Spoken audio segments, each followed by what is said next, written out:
Hello everyone, আজকে আমি আপনাদের দেখাবো কিভাবে গরুর মাংসের কাবাব মেরিনেট করতে হয়। তো এখানে আমরা সবকিছু নিয়ে নিয়েছি।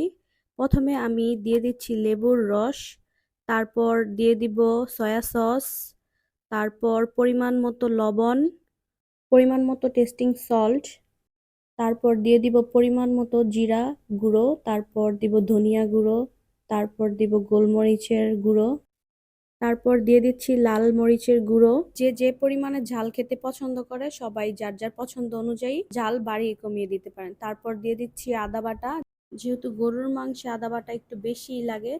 তারপর দিয়ে দিচ্ছি টক দই আর পেঁয়াজ বেরেস্তা একসাথে ব্লেন্ড করে। এই মিশ্রণটা না দিলে কাবাবে একটু টেস্ট পাওয়া যাবে না। তারপর দিয়ে দিচ্ছি গরম মশলা, তারপর দিয়ে দিচ্ছি একটু চিনি।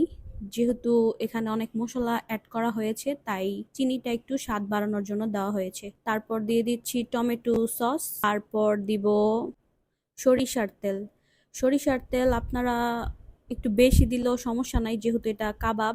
তারপরে এগুলো একসাথে ম্যারিনেট করে অন্তত একদিন হলেও আপনার ফ্রিজে রেখে দিতে হবে।